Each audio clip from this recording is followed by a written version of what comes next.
यह कहानी है शहर में रहने वाले महेश की, जो अपने मां के साथ रहता था।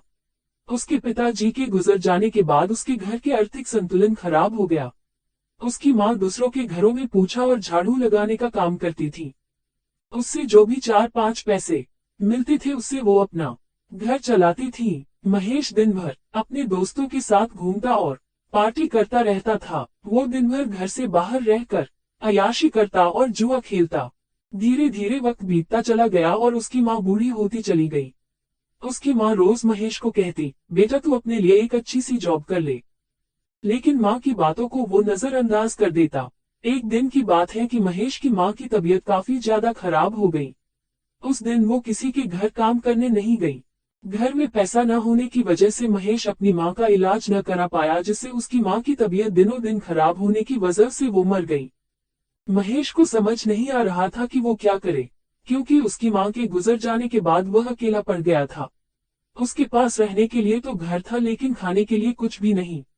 उसके सभी दोस्तों ने भी उसका साथ छोड़ दिया। वह अपनी माँ की बातों को याद कर जोर जोर से रोने लगा। वह भूख से पागल हो गया और घर में इधर उधर खाने के लिए ढूंढने लगा। तभी उसकी माँ द्वारा लिखी एक चिट्ठी मिलती है, जिसमें लिखा हुआ होता है, महेश बेटा, मैंने तुम्हारे लिए कुछ पैसे एक कपड़े में बांधकर बेड के नीचे रख दी थी। तुम उसे लेकर अपनी भूख मिटा सकते हो। महेश को अपनी माँ की इस भावना को देखकर उसे रोना आ गया। मन तो था कि वो अपनी माँ को गले से लगाए, लेकिन अब उसकी माँ इस दुनिया में नहीं है।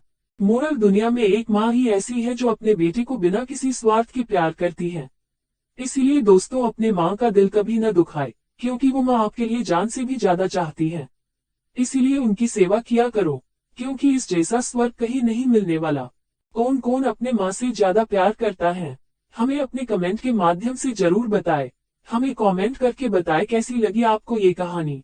अगर आपके पास भी ऐसी कोई कहानी है तो हमें जरूर शेयर करें। हम कोशिश करेंगे आपकी कहानी को लिखने का। कहानी पसंद आई तो चैनल